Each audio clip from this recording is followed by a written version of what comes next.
good morning, everybody. I'm Jeff Brown, and this is Saturday Morning Breakfast, a program of First Parish Church of Stowe and Acton. And this program is being recorded by Jonathan Daisy and Stowe TV and will be published later on their YouTube channel. So we have Jonathan Mills with us today, who is a part-time resident of Charlotte, North Carolina, and Stowe, Massachusetts. And he's coming from us from Warsaw, Poland. That's one good thing about Zoom. It's pretty crazy how you can contact with each other. And I'm on Zoom. I find myself pretty much every day now talking to people all over the world that are wanting to help. Okay, great. Okay, why don't you get started, Jonathan? Sure. So yeah, so one correction to that. I'm from Chapel Hill. I'm half in Chapel Hill, half in Stowe. Oh, sorry. Those of us that in Chapel Hill are pretty. We're not snobby about it, but we're from Chapel Hill, by the university. And anyway, so I lived in Poland from 1990 until 2000, and I published medical journals here. I sold my business in 2000 and moved back to the United States, and hadn't been in Poland since about 2004. And when the war started, I said to myself, I have some time. I speak Polish. I know a lot of people still in Poland. I'll just jump on a plane and figure out to help out. And that's what I did. I didn't have a plan similar to Lauren. I just figured I'd figure it out when I got here. And my path is very parallel, I would say, to the general way aid and relief has been handled in Poland. In the beginning, the aid was very individual and ad hoc. You probably all saw pictures of Poles jumping in their cars and driving down to various border crossings and picking up refugees and driving them really anywhere that they wanted to go. And I did this as well. I rented a car for the first month when I got here, and went down to the border and picked up people and drove them where they needed to go. And you have to understand, for the average Pole doing this, gas is between $6.50 and $7 a gallon. The most Ukrainians coming over were coming over the border with small kids. Poles were going out and buying car seats so they could bring kids and families where they needed to go. Then add to that, Poles were putting people in their houses. I say houses, really, most people live in apartment style housing. So putting people in their extra room in their apartment, moving the kids into their room and putting Ukrainians into the room from their kids. The contributions of the Polish community have been mind-boggling. There are now a little more than 2.6 million refugees have come over, and about 40% of those are children, because it's all women. It's almost all women and children. In fact, it's almost all mothers and their children. And what I mean by that is you don't really see a lot of single women. You see, very rarely do you see single women here. They've stayed in Ukraine and they're defending their country.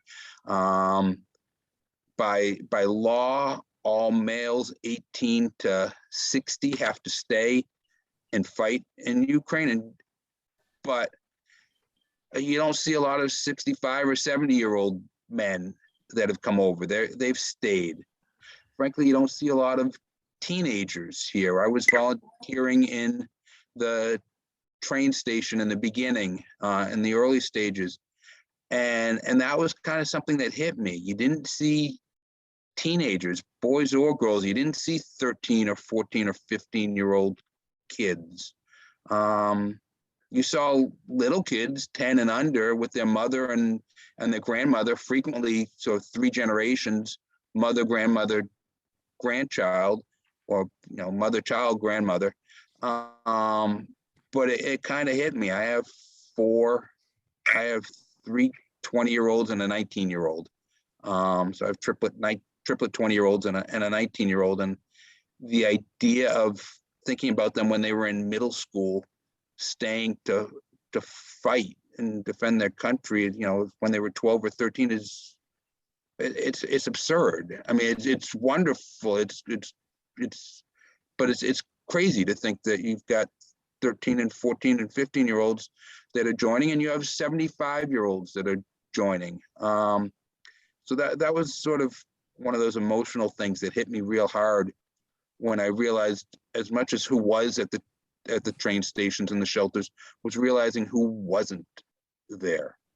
Every able-bodied person, or most every able-bodied person, stayed, and that was pretty hard hitting.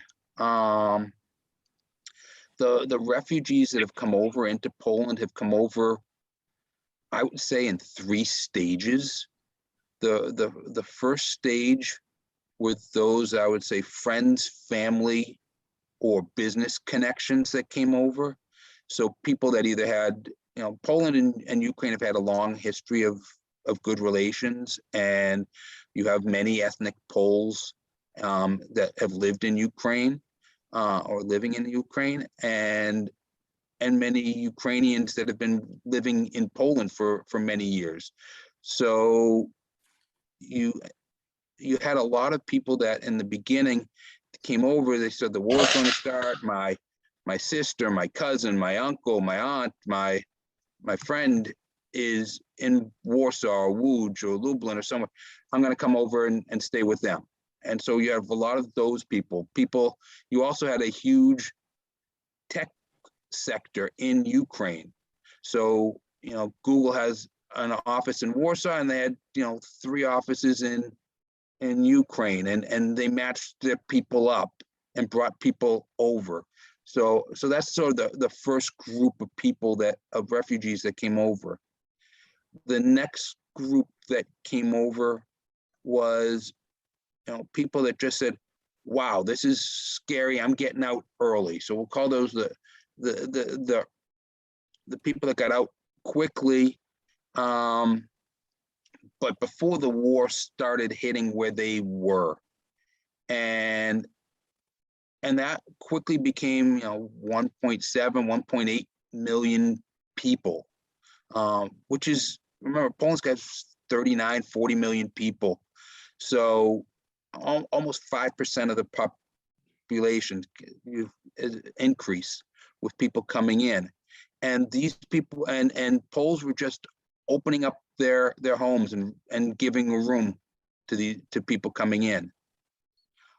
The third wave, which is the wave that we're in now, it's been going for a little while now, is people that have been in the war, not necessarily fighting, but they lived in an area where their home got, literally blown up. And often when you say literally, you don't mean literally, but I mean literally. Their homes were blown up, or they were living in the subway, in bomb shelters that, the subways became sort of makeshift shelters, or they see bodies in the street. I mean, people that have been in the war. And so these people that are coming over now, they're coming over with little baggage, little physical baggage, because their houses are destroyed, or their homes are destroyed, or they weren't able to get gas to fill up their car to drive across to the border. So they have very little physical things with them, but the emotional baggage that they're carrying is heavier than anything that they could have been bringing over in terms of physical baggage. And the unfortunate problem is that they're coming over later in the game, and they are, and housing, the number of apartments or rooms that people have gone to the first people that came over, the first, 1.5 million or 2 million people. So the last group that's coming over are in many cases the most traumatized, the most have the most PTSD and have been in the war, and they are now in what you think of when you think of a refugee shelter. 1,000 or 2,000 people living in a basketball stadium with cots on the floor, or in an old, Tesco or Costco sort of equivalent of, big Costco warehouse, empty space, and they're in these real sort of what you think of in your mind is of a refugee home situation. That's what these people are coming into. And so that's how I describe the people coming into Warsaw, or coming into Poland in general. So that's a little bit of background. So go back to sort of what I've been doing and what I came here to do. I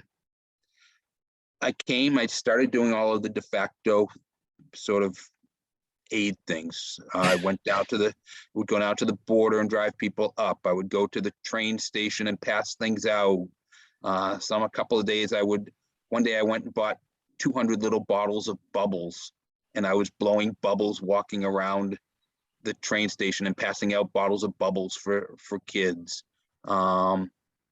Just there's something about watching kids smile and laugh that gives everybody a little bit of a break. But as I was doing this, I was thinking to myself, how much am I helping by doing this? My Polish is good. It's not great, but it's good. I'm not able to help fill out forms or direct people. And I'm wondering what could I do? At the same time as I'm having these thoughts, the aid and the relief efforts were moving from being individual, just sort of ad hoc. I say de facto, I meant ad hoc. And moving from being ad hoc individual efforts to being more professional and more organized, like by NGOs, by NGOs or major relief organizations, or the government, or religious organizations. And so as an example, I look at sort of how you can use the transportation from the borders. Originally, it was people in cars going down, picking them up. And now the border crossings have become more like bus stops in many ways. There's more to it than that, but buses and vans picking up people and driving them to cities all over Warsaw, frankly, all over Europe now. There's a daily bus that goes to Berlin. There's a daily bus that goes to Paris, a bus that goes to Amsterdam. And so that's obviously much more efficient to be moving 40 or 50 people in a bus than it is to have individuals go down and pick people up. It's also a lot safer. When you look, it's wonderful, all the people that went and picked people up. It's also an awful liability and opportunity for human trafficking.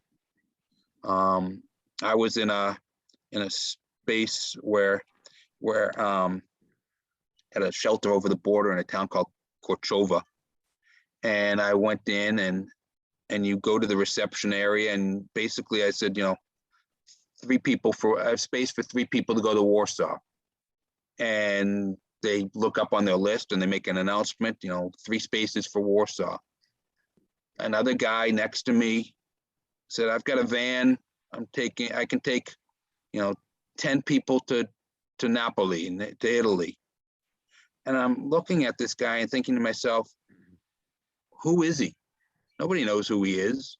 There's policemen with a little notebook writing down everybody's name and taking their license or their passport number, but really, who is this guy? Why could he why couldn't he be taking people just into a human trafficking situation? So it's good that the professional organizations are taking over. And I use the transportation as an example, but it's permeated.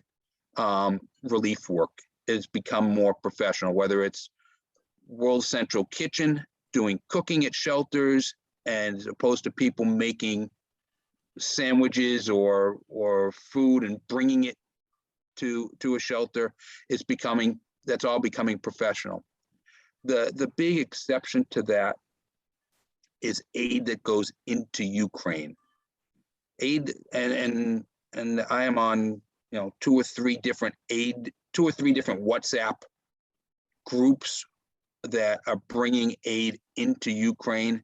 I say they're bringing aid in. They both bring aid in and they bring people out. You never want to send you don't want to have an empty vehicle going in either direction. And so they are bringing relief supplies in, and those supplies used to be things like, I just did a fundraiser. I brought in, first aid, field first aid kits, tourniquets, blood clotting gauze bandages. So it was first aid kits for people, and those were being shipped in, and but you would be bringing refugees out. In many cases, as I said before, just because people couldn't get to borders because their fuel is in limited supply, and supply chain is difficult now. So that aid is still aid going into Ukraine. It's more organized on, there's, as I said, I'm on a handful of WhatsApp groups that, I've got to get a chat, somebody sends around something. I'm looking for aid to go into, somebody takes stuff into Lviv, and then we get somebody pops up and says, I'm going into Lviv tomorrow at 1 o'clock. Where is it? And so that's more organized, but it's still not professionally done in it, and I don't think it will be. It's sort of under the radar. And so I mentioned, I was just talking to Henry, who's on this line before. I raised a bunch of money for first aid equipment. I also raised money for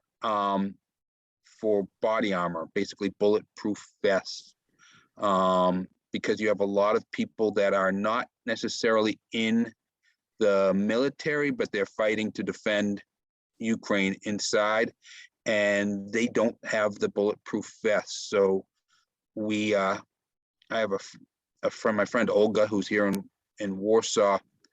Her friends and one of her family are in a town called Ivona Franca, and they are making bulletproof vests there. It's pretty incredible. And what I like about this is they're buying the plates. They're buying the ceramic plates that are used in vests. They are making the vests themselves. They're finishing the plates, making the vests that the plates get inserted into.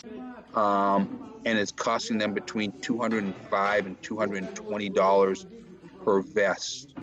If I buy a bulletproof vest in the United States, it's for what's called level 4 body armor. I'm just I knew nothing about body armor before this all started.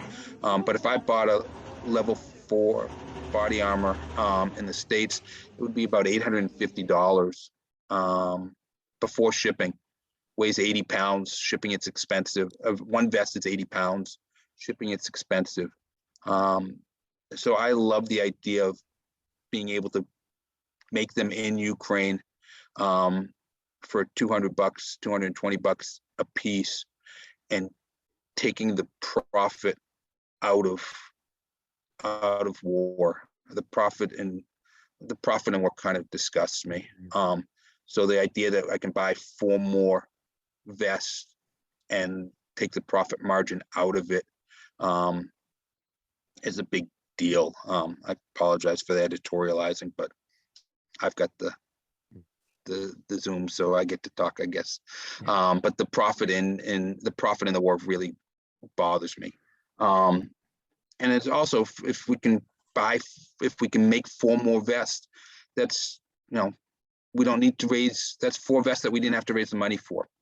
And so that's a big deal.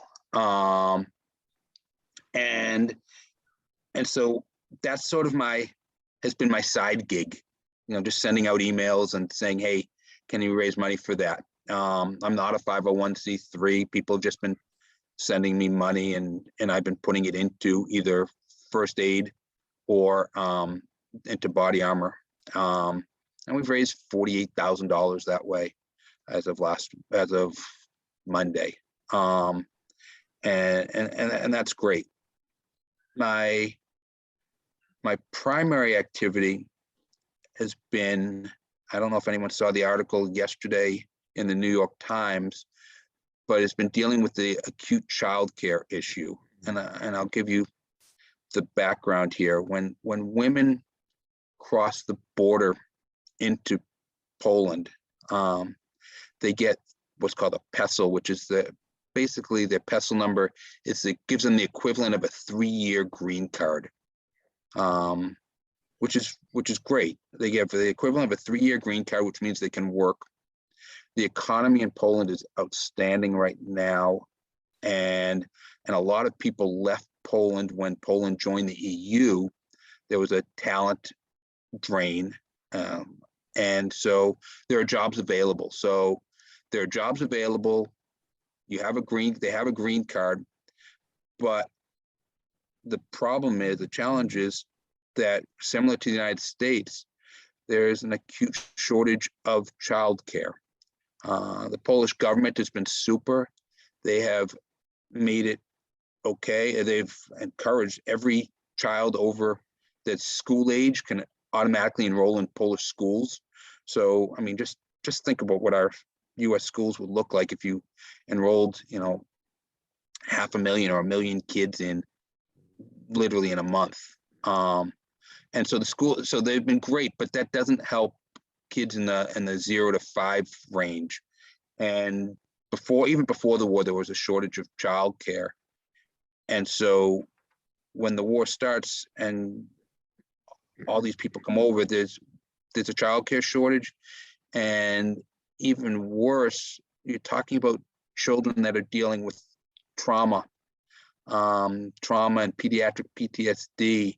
And so I've been working on that issue. And so a little background about myself.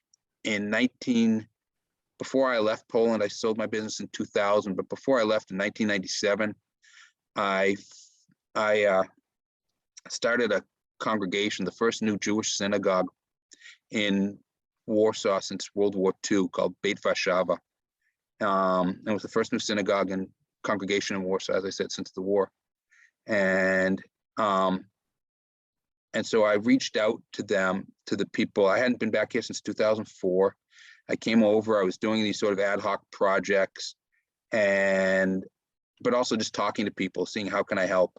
So I reached out to Beit Warszawa, which is now Beit Polska. It grew. And said, what are you doing? And they were also doing ad hoc relief. Somebody called them and said, I've got a school and we need people, we need help with funding a teacher for refugees. And we said, that's what they would help however it was.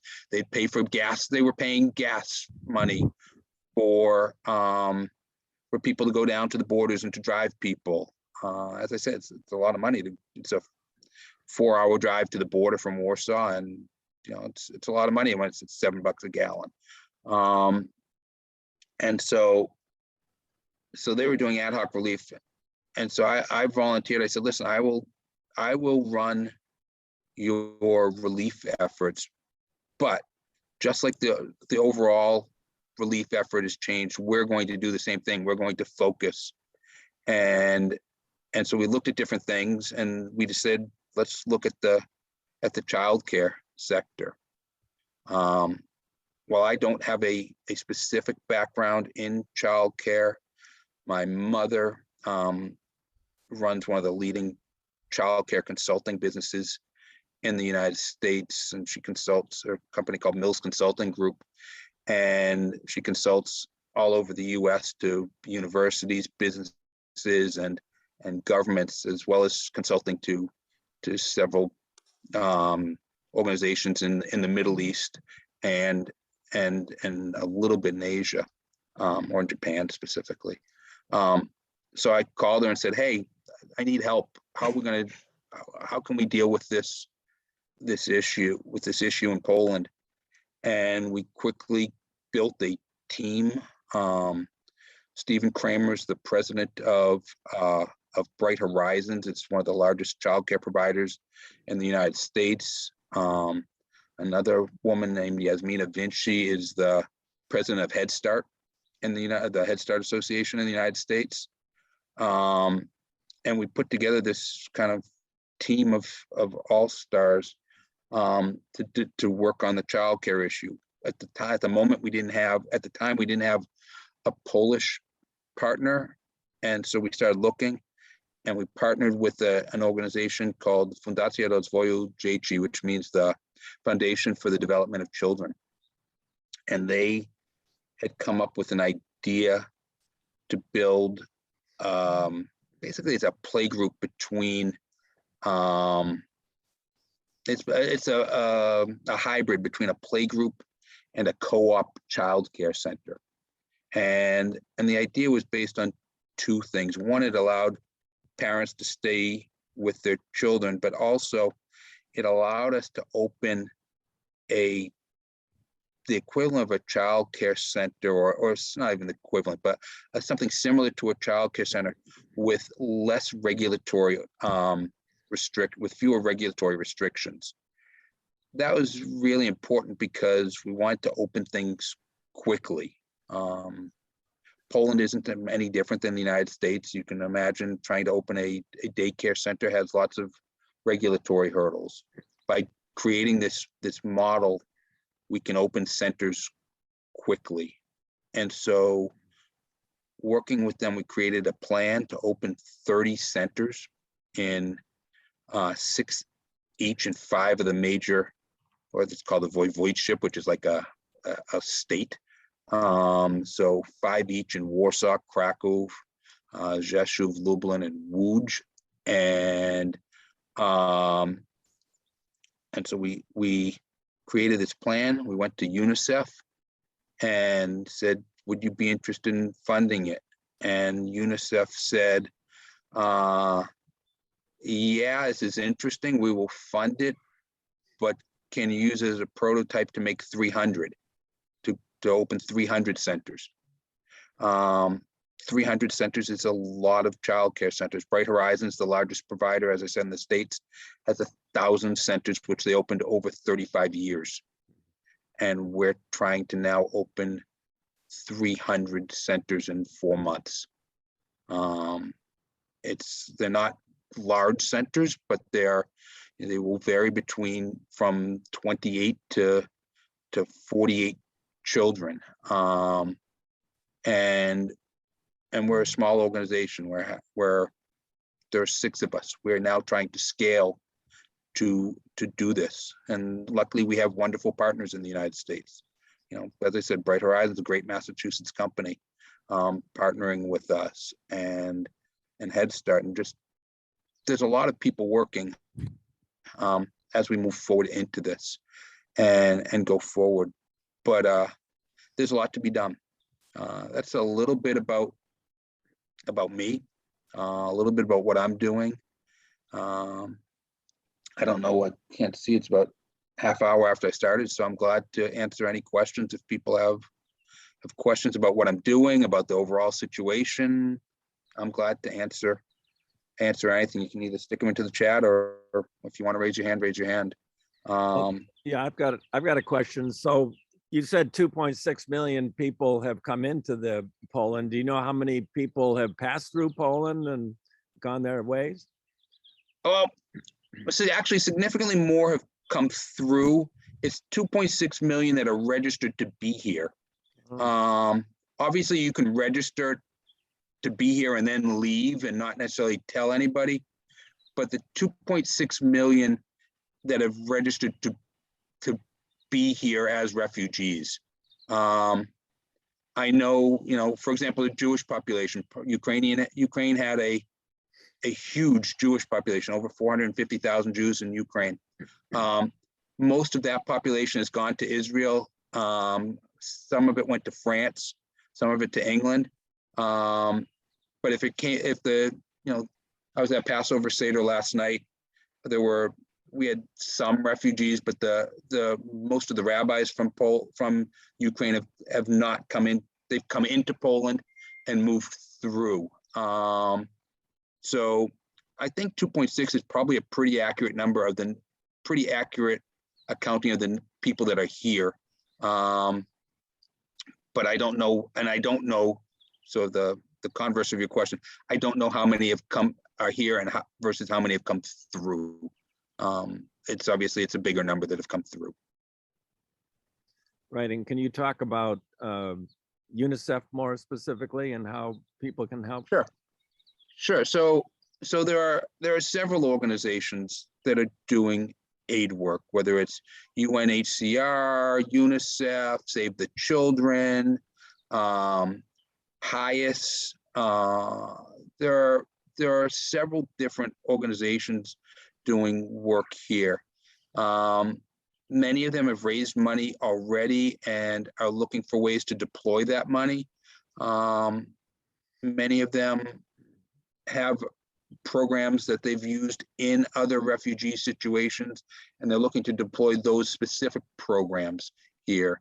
UNICEF has a sort of combination of both programs that they've used in other refugee situations, and also looking to partner with local entities on the ground in Poland. Another one, I saw Henry's on the phone somewhere. Another organization that's doing significant aid work is World Central Kitchen. You've probably seen them on Today's Show or many of the different news organizations. They are providing food, and not just sort of lousy food, but good food, making quality of life a big deal. It's important. I can't begin to explain. So the emotional part of being a refugee, I'm not a refugee, so I can't give it justice, and it would be wrong for me to try to. But I'll give an example of some things that I've noticed. We talk about food.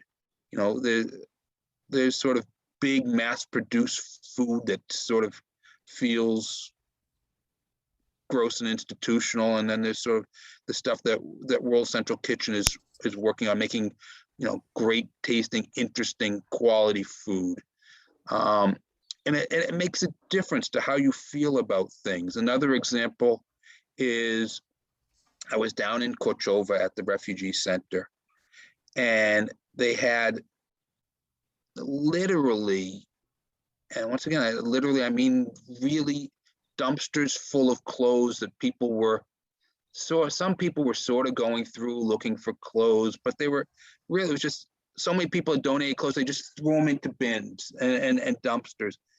And people just, it's emotionally, it's terrible feeling like you're going through things in a dumpster looking for clothes. These are people that were professionals and people that are just, it's a terrible feeling. And I was at a shelter at a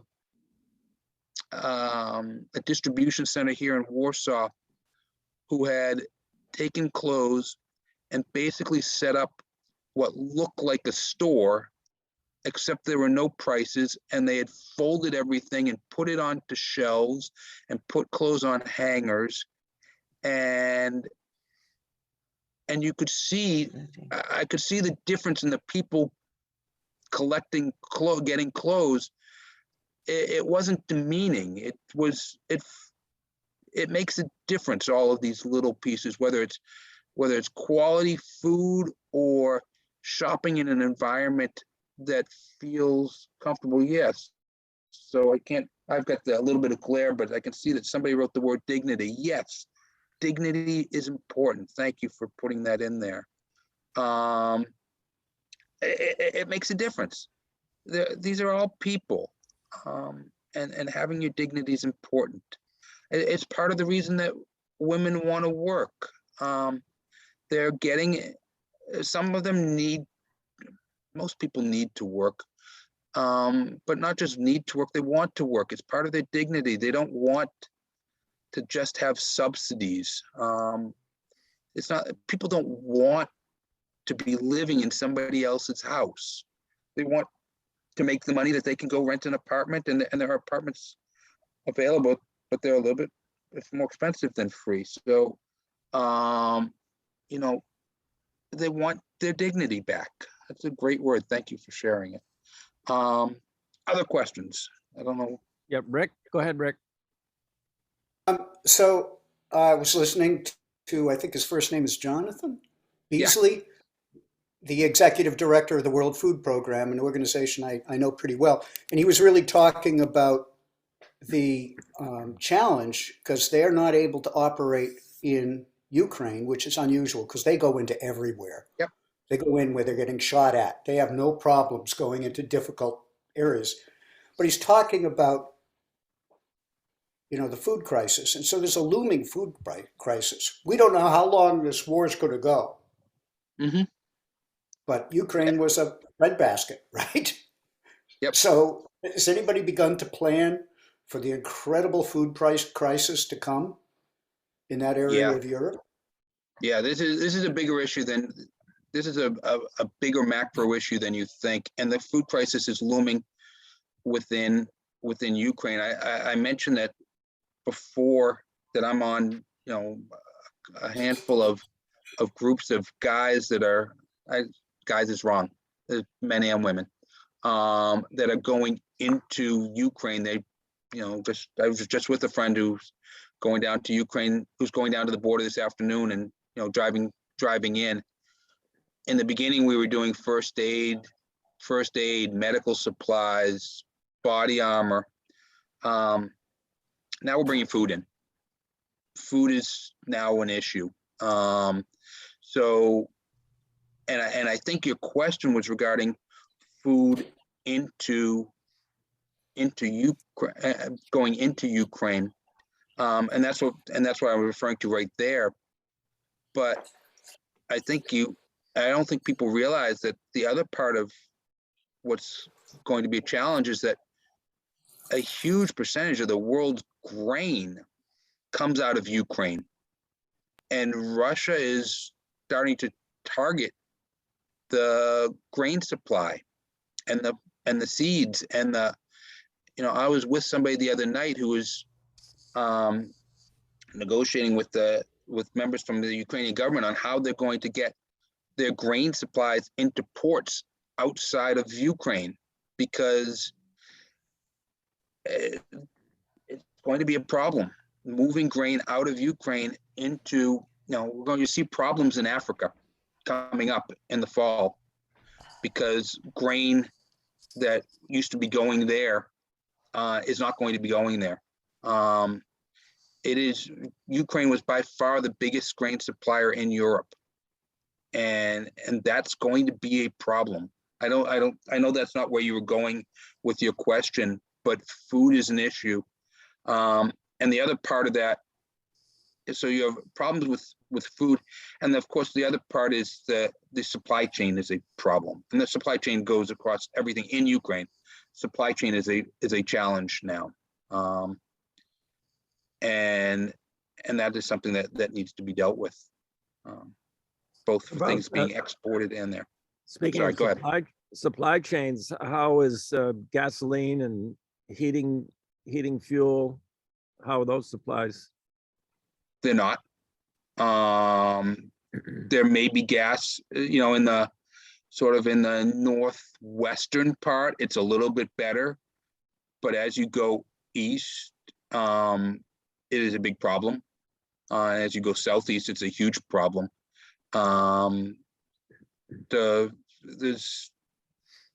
This is a war being, you know, war sucks, period.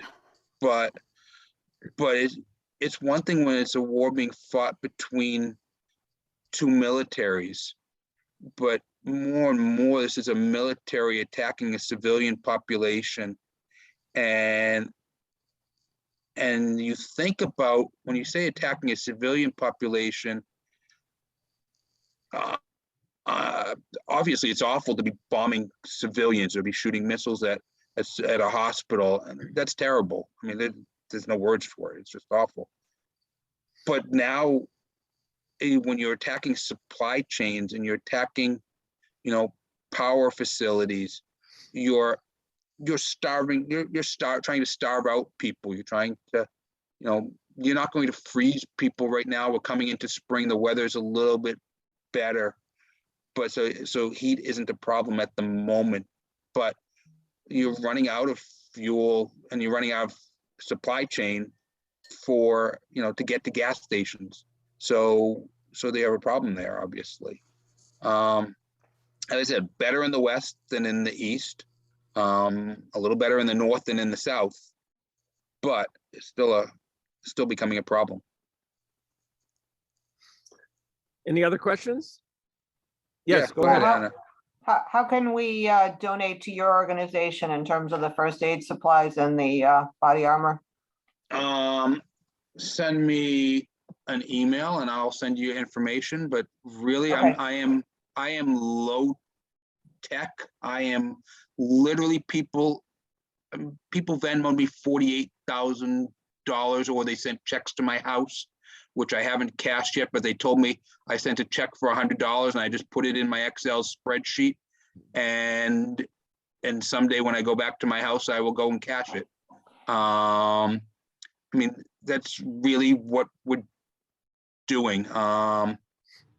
And so that's been my system. And send me, make sure that if you do that, you also send me your email address, because I would be glad to send you sort of my update letter as I get my act together and start writing my update letters. Thank you for all the work you're doing. Thank you. I would like to point out one thing, and which is a crazy, not crazy, that's wrong, a little bit of a misinformation, that a lot of friends, when I've told them I'm coming, they say, "Oh, be safe, you're so brave." Not the case. I am a big chicken. I'm in Warsaw. I feel as safe as I did when I was in Chapel Hill or when I'm in Stowe. I'm working really hard, and I'm doing a good thing, but there's not a safety issue. There are a lot of people that are heroes in this puzzle, and that are doing incredibly brave things. I was on the train last Saturday down to Krakow, and getting on the train and sitting in front of me was a 69-year-old man from Waynesville, North Carolina. He was from a group, I'm looking for his business card. His business card is Bomb Techs Without Borders. This is a 69-year-old retired military guy. John is his name, and he had with him a 100-pound backpack, because it had his 80-pound body armor plus a helmet and other gear. He had with him 4 tool baskets or toolkits for bomb defusal, and he had a small backpack for himself. It took, when we went into the train station in Krakow he was on a layover, it took 2 of us to put his backpack into a locker. It was so heavy. And this is a 69-year-old guy from Waynesville, North Carolina, and he was going down to defuse bombs and teach the Ukrainians how to defuse bombs. Those guys were heroes. there are a lot of guys, there are a lot of people like that. It's surreal. So the train and seeing the number of people that are volunteering and going in, and retired military off that are going into Ukraine and helping, whether it's literally fighting or training people. It's unbelievable, the work that people are doing, and the people that are going in and getting in their car and driving down into Kiev or Mariupol. I mean, it's unbelievable what a lot of people are doing. I promised my partner Greta I would not go down below the border. I also promised my mother that I wouldn't, and so I'm not. I am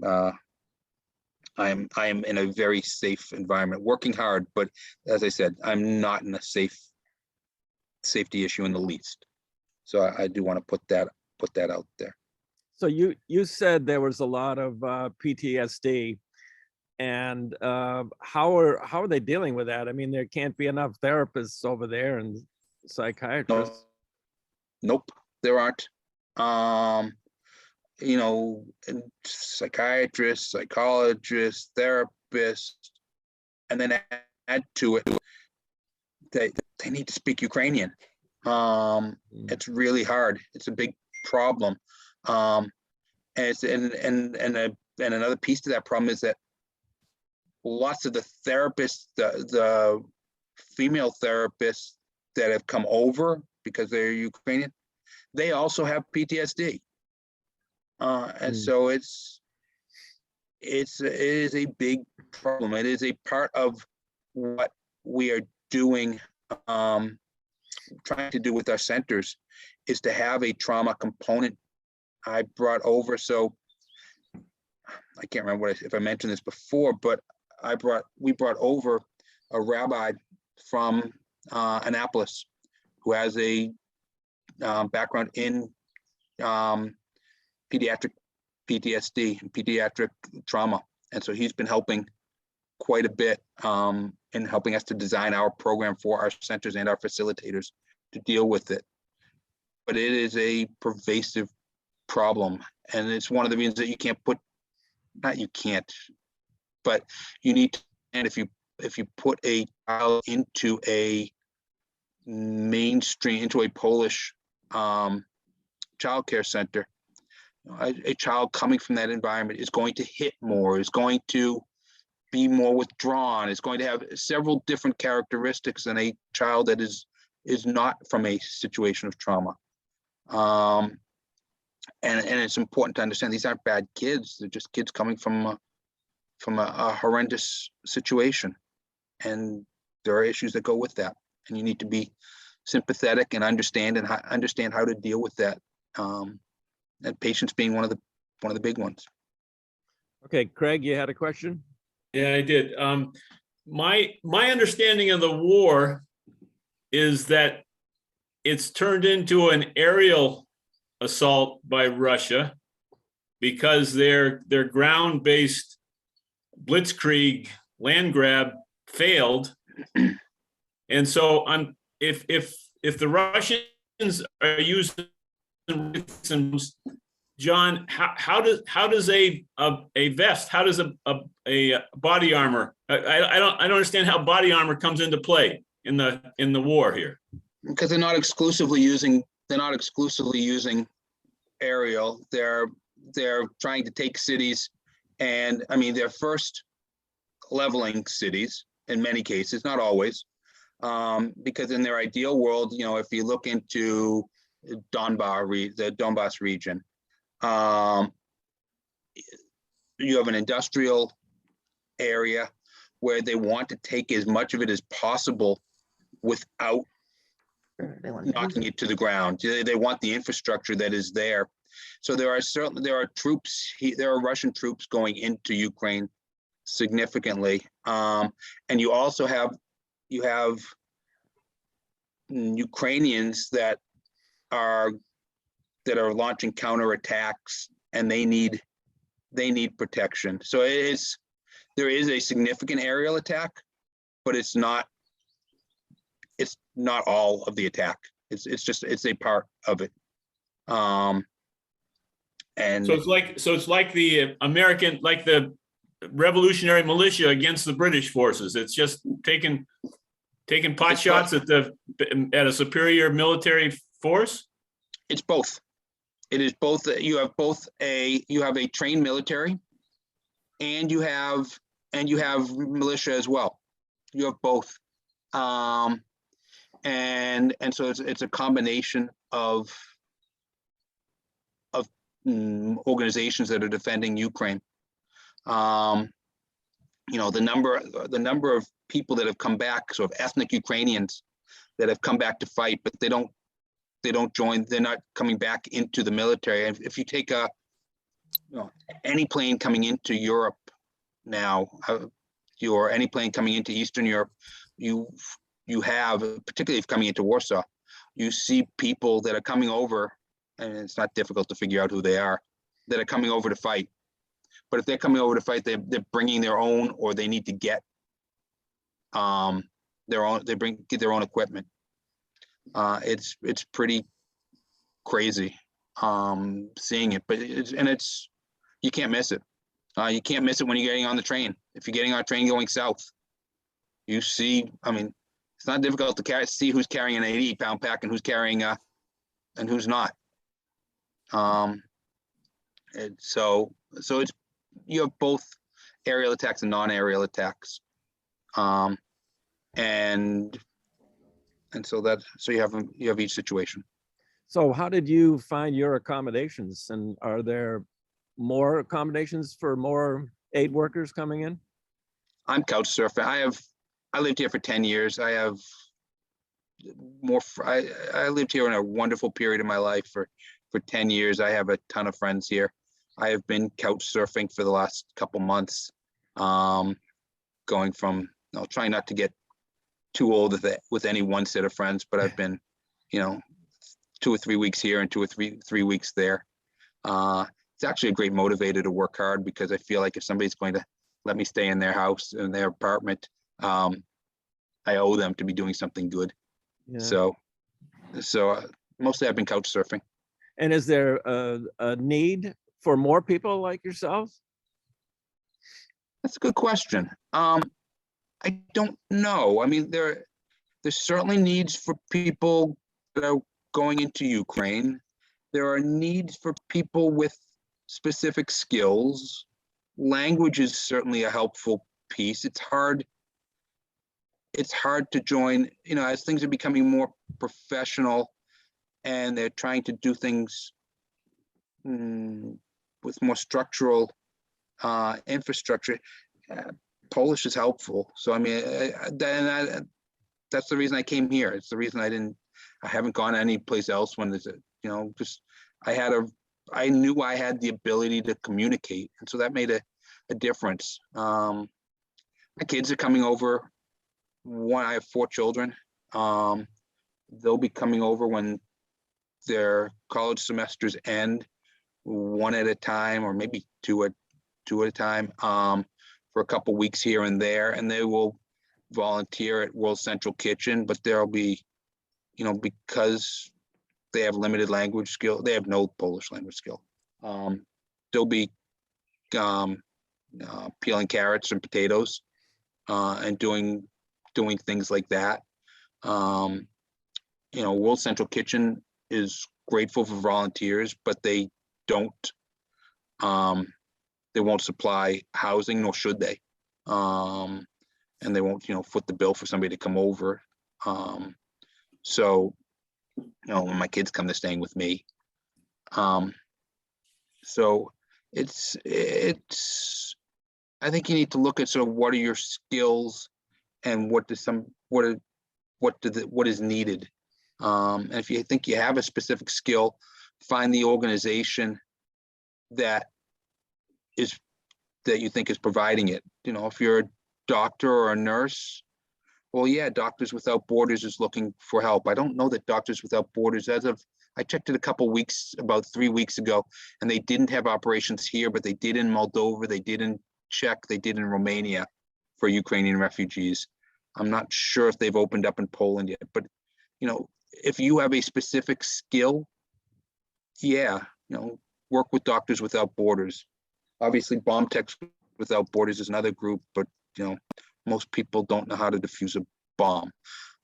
It's a very specific skill that fortunately isn't needed by the general population. If you have cooking skills, yeah, well, even if you don't have cooking skills, World Central Kitchen needs help. If you have cooking skills, even better. So think about what you can do. Don't send clothes. Don't send clothes. There are a lot of clothes here. And don't send things that you can get here. Unfortunately, it feels shallow sometimes, but it's not. I'm telling you, it's not. Find organizations that you see are doing good things and send money. Money counts. I mean, Unicef is funding our project because people donated money to Unicef, and they have money from other sources, but the organizations need money. I know people want to give something and they want to see where their money's going. I'm telling you, there are legitimate organizations that are doing things. Find out, do your research. I'm funding the guys in Ukraine with the vests because I know, I trust Olga implicitly. And Olga's been working till her regular job in Poland. Olga's is Ukrainian, but has lived in Poland for 9 years and has a job here. She's been working till 1 or 2 in the morning doing translations of job descriptions for teachers and doing things for me. And these are her friends, so I trust her. I trust the organization that I'm sending, $10,000 or $12,000 to at a time. I trust them. So know where you're sending money. Yes, unfortunately, there are scams. I know where there aren't. I was fascinated, and when I brought over, I had some work done on my thumb and elbow about 3 weeks ago in North Carolina. I went home for 5 days or 6 days. And when I came back, I brought back 14 duffel bags of aid, of medical field first aid kits. And thank you to Delta for paying for all my excess baggage. But I dropped it off in somebody's garage who I didn't know. But then I had pictures all the way. I happen to know other people on our supply chain that were picking it up from her garage and then bringing it to a warehouse in Shemus. And then other people I knew that were bringing it down from Shemus into Lvov. And so I had pictures all the way through on the supply chain. It's crazy to think back to the days of the Underground Railroad and how that worked, that connection without having I had visual proof all the way through of what was going through. But I think back into how did they do that? It's incredible. We're doing it with the aid of a lot of technology that's helping us. But it's, as I said, it's pretty surreal, and seeing how this is all happening. A lot of good people working very hard. Have you heard anything about the Ukrainians coming to the United States? No, it's silly. It's 100,000 Ukrainians in a country of what's the population of America, 300 million. Mm-hmm. And there's going to be some clown complaining about them coming in, I'm sure. you know, I've just watched 2.6 million people come into our country of, 40 million and more coming every day, and they're enrolled in school, and people are opening up their houses, and 100,000 into the United States. That's kind of like, yeah, right. And if it's similar to what happened with, Afghan refugees, those that came in were those that already had begun the process of coming in before we left Afghanistan. So, okay, there's 100,000 Ukrainians coming in. It's more than none. Yeah. But not a lot more. Any other questions for Jonathan? Well, thank you very much, Jonathan. The work you're doing is very impressive. Thank you. There's a lot of people doing good things. Yeah, great. And just as a housekeeping thing, Stowe TV is asking if they can get some of those videos you were talking about. I guess. Yeah, I wrote it down. Stowe TV at stowe-mass.gov. Yep. Yeah, I'll forward you my email. I'll forward you an email afterward. Okay, sounds great. Great. Thank you. And Thank you all thanks for listening. Thank you very Yeah. much. Yes, Very thank you interesting. so very much. Okay. Thank you. All right. Bye-bye. Bye-bye. Take care. Thanks.